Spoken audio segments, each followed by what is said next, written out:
Back on the Peter King podcast. So happy to be joined by Al Michaels, who is in his 900th year of doing NFL games on television.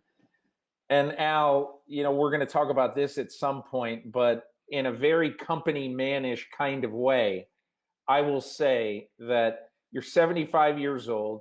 You have not lost a mile per hour on your fastball. And yet this year, your role is going to be changing. So let's start off before we get into the big Thursday night game this week, the opener, the big Sunday night game in LA, which is kind of a baby of yours. Let's talk for a moment about Mike Tirico doing some Sunday games and you being able to have a more reasonable life as the season goes on. Well, Peter, I've been involved in the process, and I think it's great. It's great for Mike, and it's great for me. I mean, this is, it seems like year 900, but it's 35, which is pretty amazing to me when I look back to 35 years of doing the NFL since 1986. And I wouldn't say wear me down, but I mean, I live in Los Angeles, and throughout the course of recent history, LA didn't have a team for over 20 years. The 49ers were good and then bad, so we didn't see them very often. And my schedule would often compel me to go cross country 6, 7, 8 weeks in a row. This year, would you go home after each one of those? I would try to. I mean, once in a while, I'd stay back east, but I've always been kind of a homebody, and the kids are growing up at that point, and then the grandkids are coming along. So I did want to get home. I would normally. I wouldn't be like a team that would have back-to-back East Coast games and stay back there. I do it maybe once, but right now, I mean, I think it's great. We brought Mike in 2016 after he had done 10 years on Monday night, and I had done the prior 20. And we thought we were going to wind up with Thursday night football. So we had a half a package in 16 and 17. I did the Thursday games in 16. Mike did them in 17. Then Fox came in and got the package. So Mike came over partially to be a part of the NFL, but it wasn't available at that particular point because of the rights negotiations. So I think right now for me, this works out perfectly. Mike comes in, he does the third week this season, which is Green Bay at New Orleans. Then I'm back for 6, 7 weeks. Then Mike does Thanksgiving, and the Sunday after Thanksgiving, and maybe a game or two down the line, we have 2 wild card games. So as it turns out, Peter, I think we have, counting the wild card games, and well, we don't have preseason obviously this year, but there's something like 21, 22 games, of which I'll do roughly 17. So that's a big part of the package. And I know that that one of the guys that I've always idolized was Vin Scully, and Vinny and I talked a little bit about Vinny went till he was 88 years old. That's not going to be me, trust me. But Vinny was doing the Dodgers. He did it for 67 years, and he talked about a number of years ago cutting back, how refreshed he felt. And we had a discussion about that. And at some point, Peter, I knew there had to come a time where, I love what I do too much. I don't want to step away. Whatever chronological age I am in my brain, I'm like 22. I still got a bunch of rascal in me, as you know. And I think this is a great thing because I'm doing most of the games, be refreshed, and keep it going as long as I can.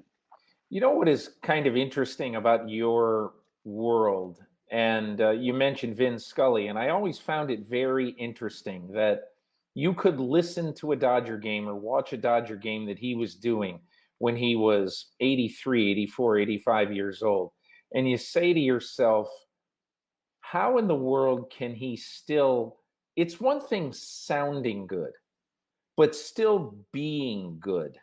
Okay. And I know from my perspective, I sometimes find myself, I'll grasp for a word. Okay. That I think 30 years ago, I would never have to grasp for a word, And so my wife and I do the New York Times crossword every day, sometimes successfully, some not. And my mother used to watch Jeopardy. My mother had every marble she was born with until she died at 80. And I always used to think, that's my mother doing crossword puzzles. That's my mother watching Jeopardy every single day.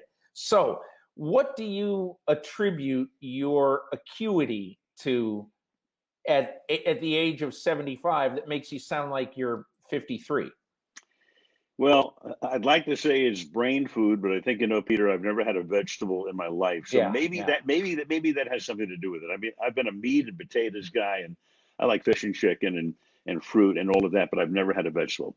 But I think a lot of it is being interested in what you do. And I'm one of the very luckiest people on the face of the earth because I dreamed about doing this when I was a child. And my father walked me into Ebbets Field when I was 6 years old. And that's the first thing I remember in life. Oh my God, look at how beautiful this place looked. And Jackie Robinson was playing in that game. I mean, that's how long ago it was.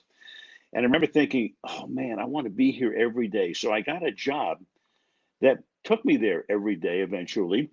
And I got in for free, which was the icing on the cake. And I've always loved sports, and I still do, and I get excited, just watching it and thinking about the strategy. That really, what really turns me on about any sport is when it comes down to the end, and you're wondering what each team is going to do. And I've still been fascinated by it. I mean, I was just watching, the NBA the other night, and the same thing. You get down to the end of the game, and the guys are taking their timeouts, and I'm trying to figure out what each is doing. So I think there's an engagement. I know that another one of the guys that I idolized growing up was Kurt Gowdy, who I actually got to work with on the World Series and the Olympics in the 70s and in the 80s. And I'll never forget. Kurt told me when I was young. He said, "Listen, you're gonna do great." He said, "Don't get jaded." And that resonated with me at that time, and it still does. I see some people in this business who are moaning about certain things. And I'm going, really? I mean, this is one of the great jobs in the history of mankind. What are you moaning about? So I never let myself, I hear those words from Gowdy still resonating. Don't get jaded. And fortunately, I never have. I'm still as interested in sports as I've ever been. We're on the cusp of another football season, and it's great to immerse yourself in this and get going. And of course, it gets manifested on national television. So I'm lucky too in that I'm on a show that is watched by millions of people. It's the #1 show on television. I can't forget that either. So I mean, I got the golden ring, Peter, and I think that has a lot to do with how I feel, mentally and emotionally. Yeah. So Al, you got to correct me on this, but I believe that you have never done an NFL game in Los Angeles. Is that right?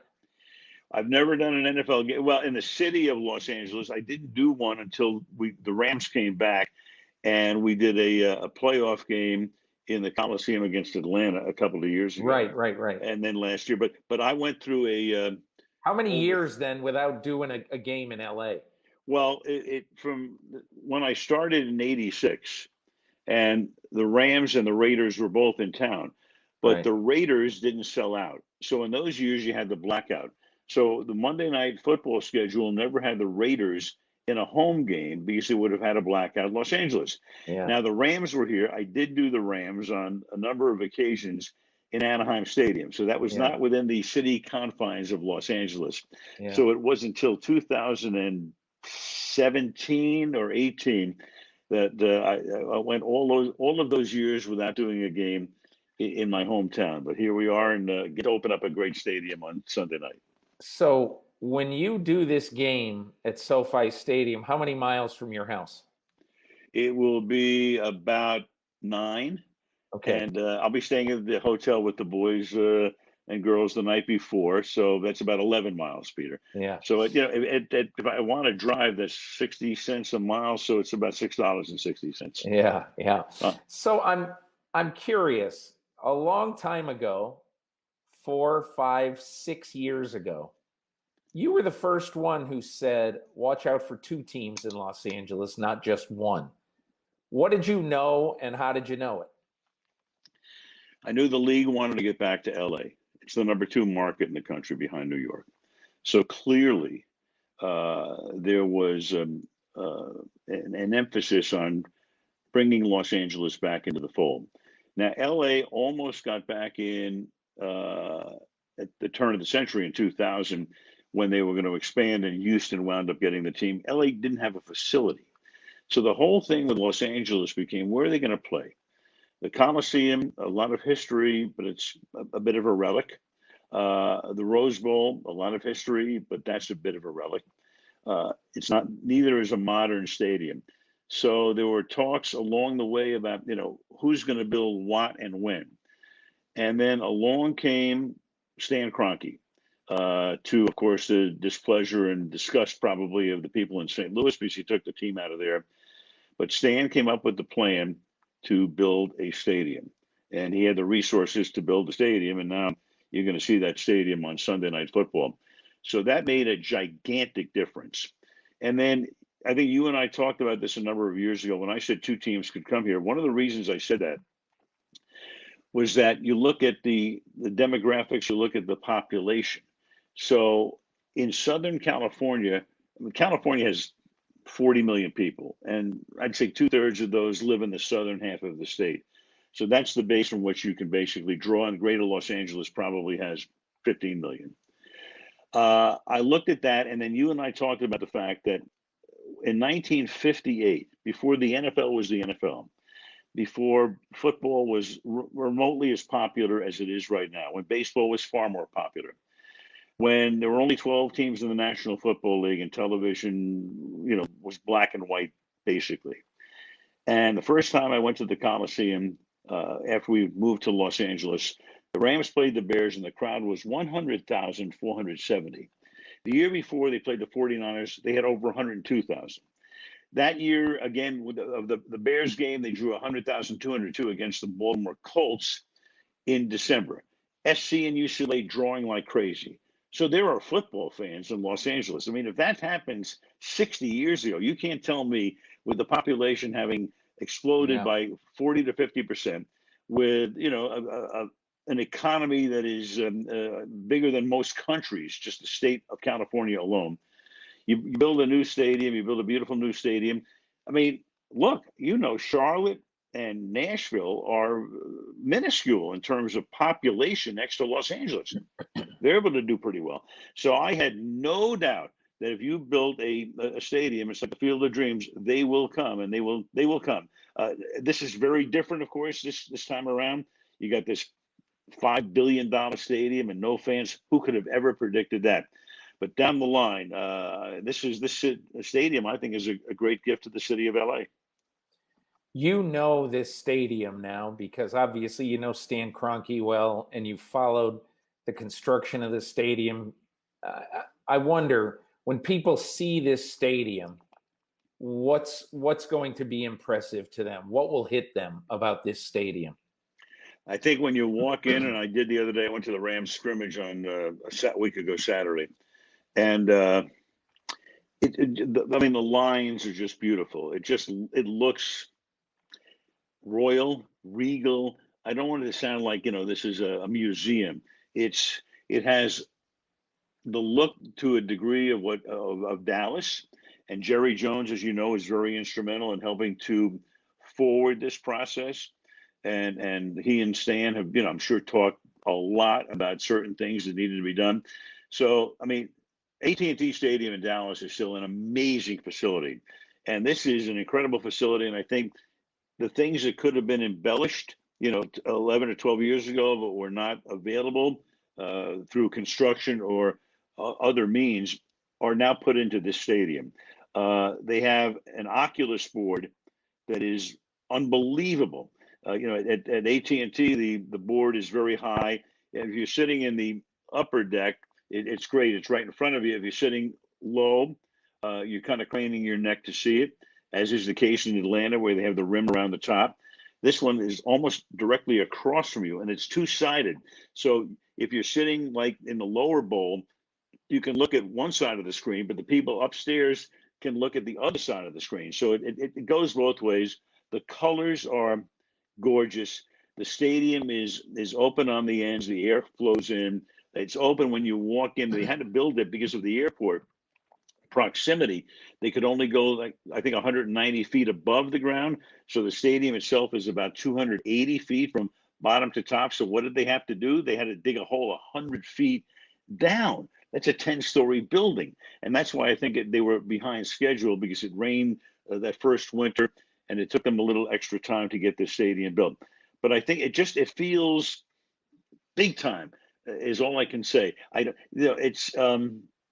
It's breathtaking. I walked in there the other day, and I think the players felt the same way when they came in, because they had their cell phones out, and they're panning and zooming and trying to capture as much of the stadium as they possibly could. No, it's a cliche. No stone unturned in this one. This is a stadium where I think Stan felt that he had one chance to build this stadium, and he did. And Jerry, I had a very interesting talk with Jerry Jones. We did the first regular season game there in 2009, and Jerry built that stadium between 2007 and when it opened in 09, Peter. And remember, that was the middle of the meltdown. We had a major recession, major. And I remember the night before, Jerry had a little party at the stadium before they opened it up. And I said to him, I said, Jerry, I said, over the last 2 years, didn't you wake up at night and say to yourself, I could have saved 50 million here or 75 million there? I mean, I walked into that stadium that night and I said, this is perfect. I mean, even the bowels of the stadium were unbelievable. The locker rooms and everything, all the things that they could have just glossed over a little bit. And Jerry said, and I guess it was the wildcatter in him, he just said, I had one chance to do it, and I wasn't going to let it go by. I think Stan felt the same way here. And, I don't know what the original cost of the stadium was, but whatever it is, I mean, it's ridiculous. But most of it has been borne by Stan Kroenke, and he should be applauded for that. When I think about football this year, I think about the difference in so many ways, fans in the stands and all that. But one of the other ways I think about it is because players have become so much more politically active. You have Patrick Mahomes teaming with LeBron James on a voting initiative for young people. And I just get the impression this is not going to go away. And in this offseason, there has been so much emphasis on players talking about it, players coming out. Look, you never heard quarterbacks of a bygone era talk about the things that quarterbacks of this era and big stars of this era are talking about. How will that affect the game that you do on television?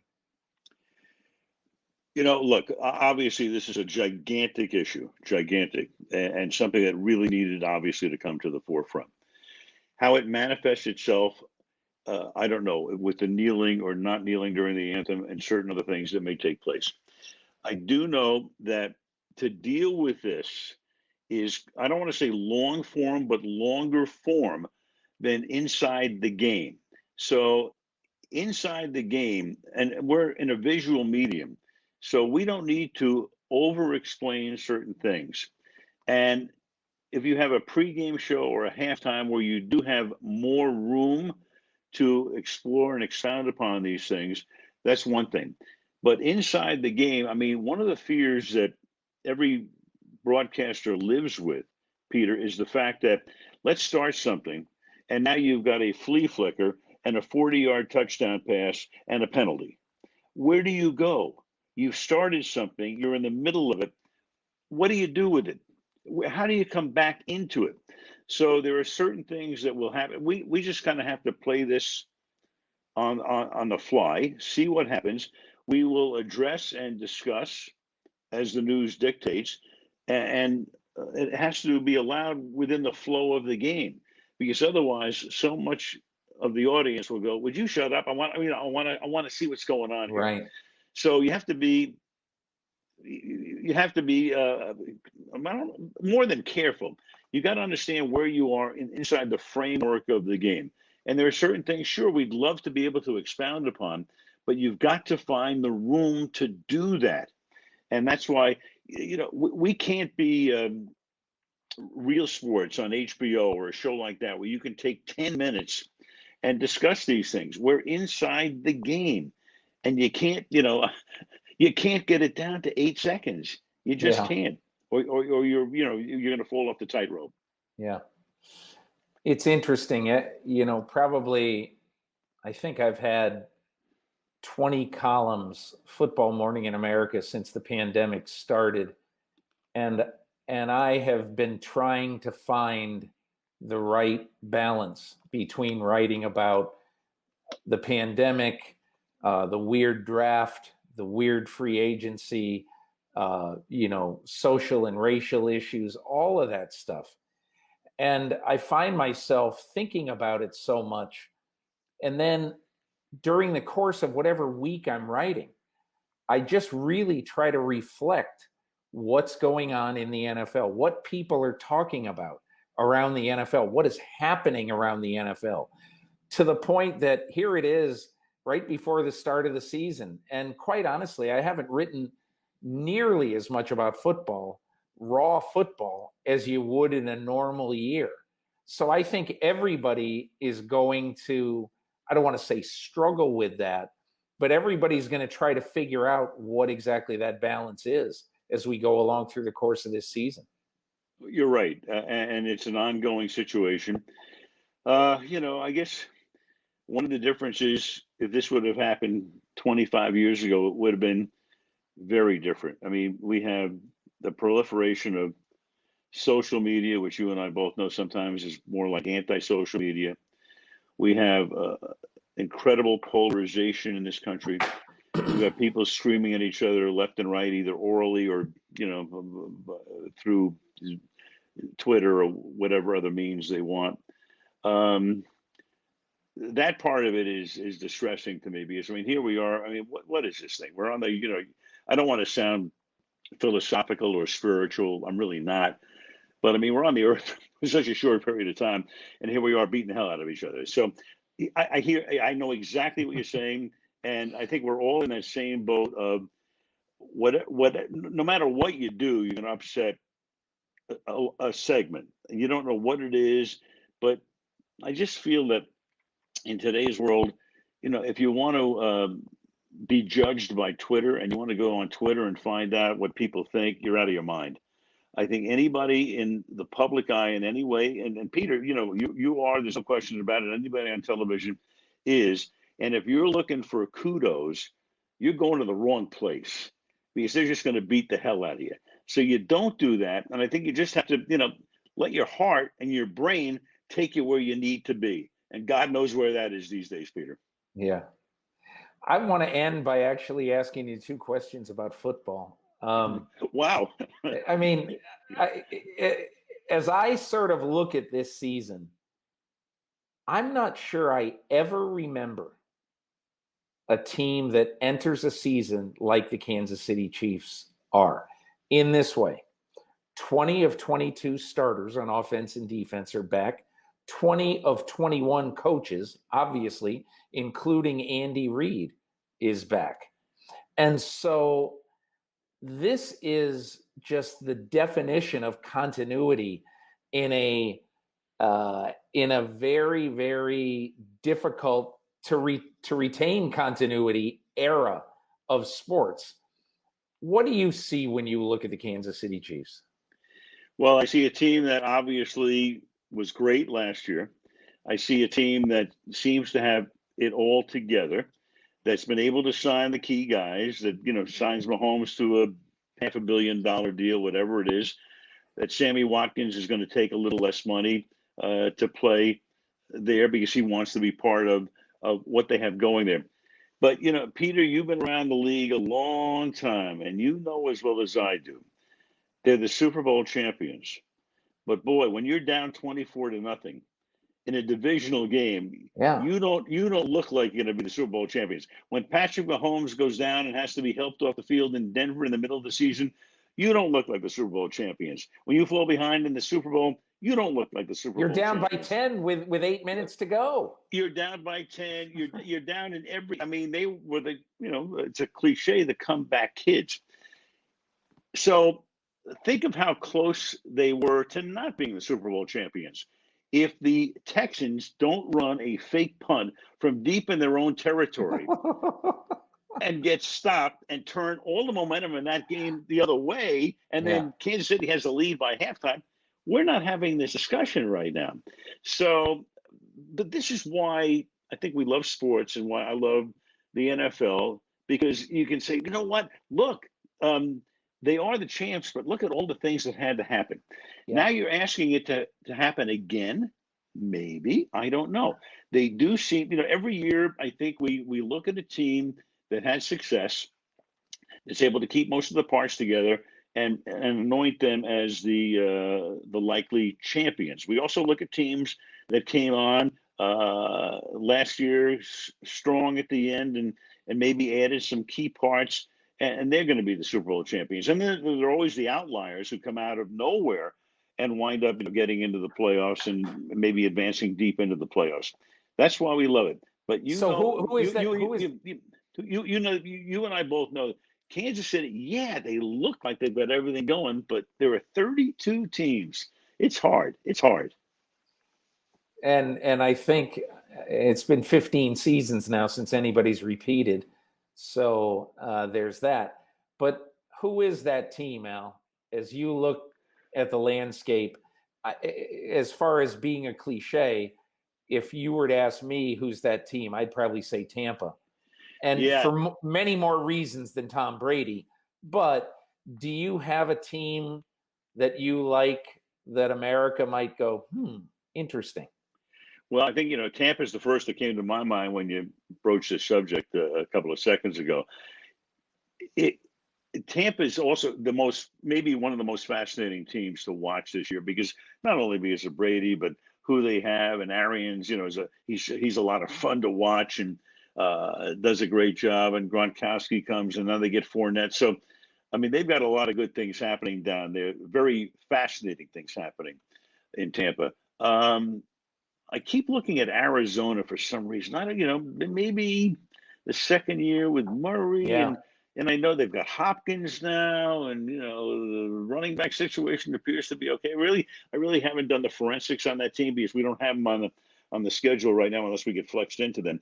But I like the way they came along at the end of the season. So that's a team that I think very few people would look at right now as a legitimate Super Bowl contender. But I'm going to keep an eye on them. Yeah, I think they're a very interesting team. So last thing, I mean, with all of the sidebar things happening, do you think those sidebar things overwhelm this season? Do you think the year is going to be played to completion?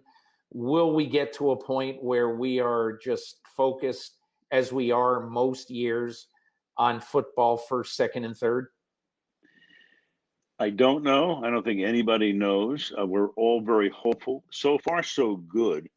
The protocols seem to be working extremely well.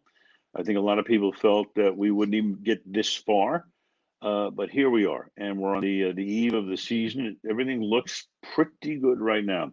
We don't know what happens when the weather gets colder again, and are there outbreaks in certain cities? Are there not?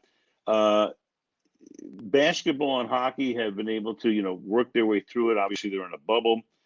Baseball's had its fits and starts, but they seem to be heading for some sort of, conclusion in October. You just hope it.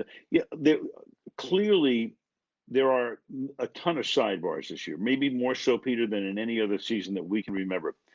But I think when it comes to actually presenting the game, which we do on Sunday night, I think our philosophy is top to bottom. People have tuned in to watch the game. They want to watch the game. The game is on. They're not tuning in to watch a lecture or to have to hear us talking about things that they're not interested in. You can almost hear the collective audience going, "Hey, shut up." I want to watch the game. I understand that. And so I want to be able to present. I mean, we're going to kick off in Kansas City, and people are going to be excited that football is back and they can watch a football game. And none of us can forget that. Al Michaels, it's been fun. I wish you well in your 900th year doing the game. And, I don't know what's going to happen, but that's part of what is fun about sports and about life. I remember my one daughter, after her last high school sports event. She was just so morose and melancholy. And it was a field hockey game. And I said, would you rather have never experienced the great moments that you've experienced in the last 4 years? The fun, the great times you've had with everybody on your team. It's, you know, this is part of life. Things end and you move on. But I've been thinking about that a lot. We have no idea what's going to happen, but that's part of what's going to make the experience so much fun. And Peter, I'll leave you with this. You sum it up perfectly. We part of the reason we love football, we love sports, is we don't know what's going to happen.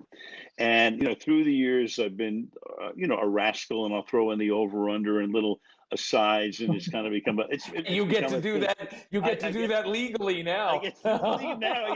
There goes the rascal. The rascal is like part of 18 million people who are going to do the same thing. But I always had fun doing that. And then people always thought, a lot of people, oh, Michaels must bet on these games where I can tell who he bet on. You and I both know we have so much access to so many people, owners, GMs, personnel people, the players, the quarterbacks, name it. We read everything. We talk to the people in the media who cover. So we have this gigantic wealth of information.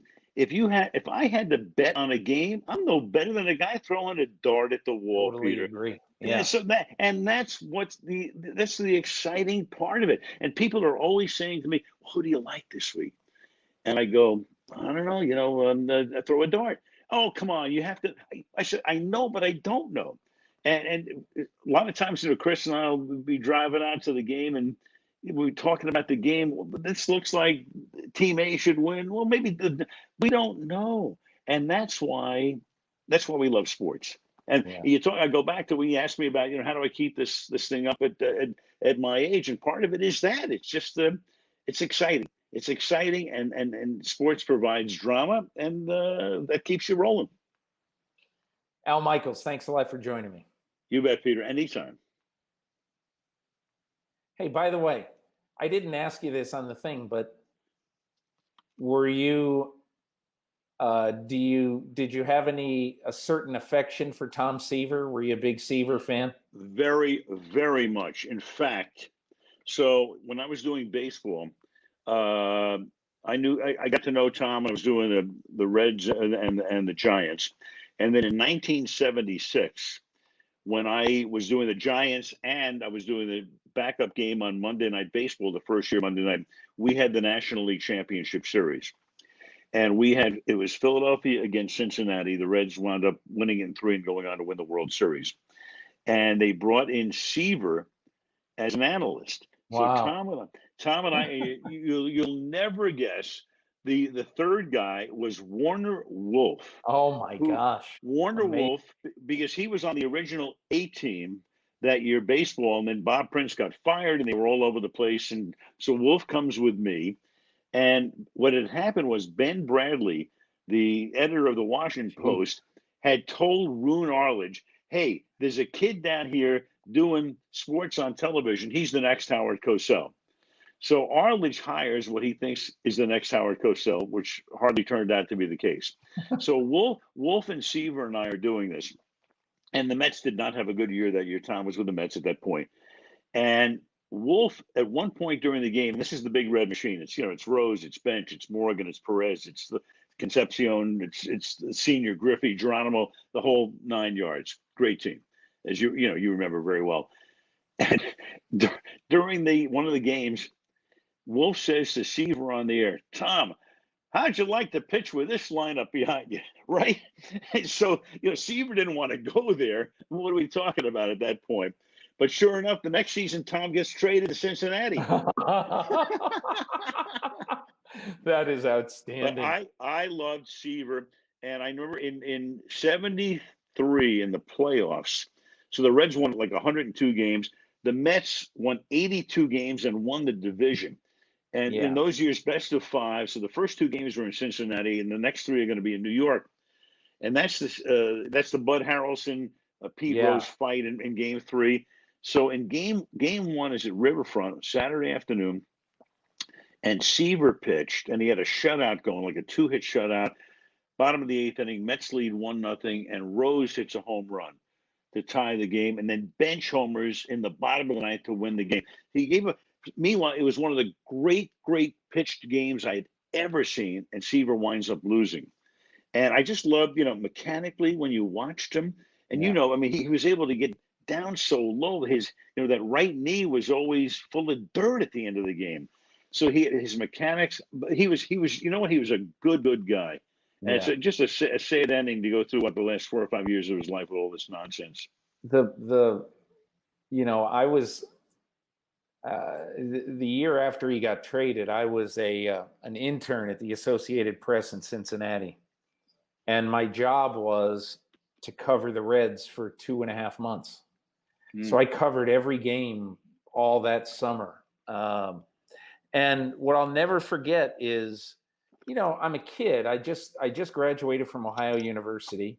Mm-hmm. And I'm not one of these people who's intimidated by this, but, you're given your press credential and you're told, hey, you're going to go into this locker room and you got to go deal with Johnny Bench and Tom Seaver. And so I'm like, holy fuck. And so anyway, I go in there. Bench is totally magnanimous, great guy, always treated me great. And I go up to Seaver, and Seaver is in a director's chair at his locker, and he's got his legs crossed. He's got shower sandals on, shorts, and a baseball undershirt with the red sleeves, sitting there at his locker, and he's doing the New York Times crossword. Mm-hmm. And I said to this day, yep. I saw him look like that 25 times. Mm-hmm. Every day when they opened the locker room, whatever, 2 hours before the game, the clubhouse, he'd be doing the Times crossword. But anyway, I said, oh shit. So now I got to walk up to him and bother him. And I said, excuse me, Tom. And he looked up and he said, yeah. And I said, hey, I'm Peter King. I'm just starting with the Associated Press here in Cincinnati, and I'm going to be covering your games for the next 2.5 months. Wanted to introduce myself. And he goes, hey, good to meet you. Where'd you go to college? What's your, just back and forth a little bit. Right. And then I said to him, listen, this is a weird question for you. I just met you 2 minutes ago, but just in case I ever really needed you, do you mind giving me your home phone number? He goes, no, not at all. Here it is. I live up in Mason. And if you ever need me, call me. And believe it or not, he got a DUI about a month later. And I had to call him. And I said, it was an off day.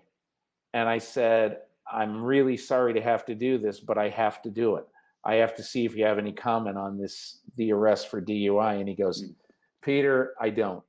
I'm sorry. I'm just not going to say anything. I said, okay, thank you. Have a good day.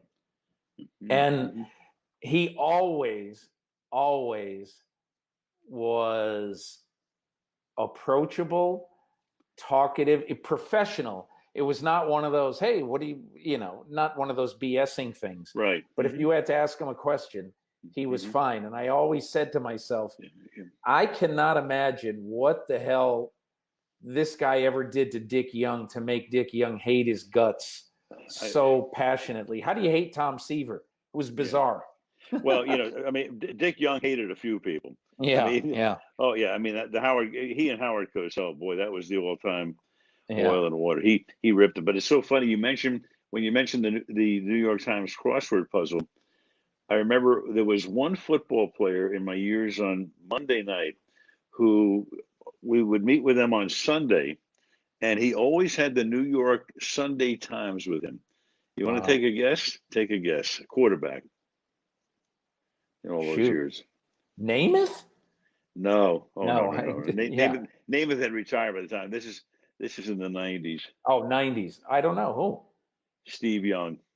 Wow. Steve Young always came in to the meetings with, he had the Sunday New York Times with him. Wow. Very interesting. There you go. All right. Hey, listen. Al, thanks a million. Have a great year. Take it the rest of I'm sure I'll see you. Maybe I will. Maybe I won't see you down the line, huh? Yeah, I'll see you somewhere. Okay. Be good, man. Thanks so much, huh? Bye-bye. You bet. Bye-bye. Hi, I'm Mike Tirico, and thanks for watching. Make sure to hit subscribe for the latest news and highlights from NBC Sports.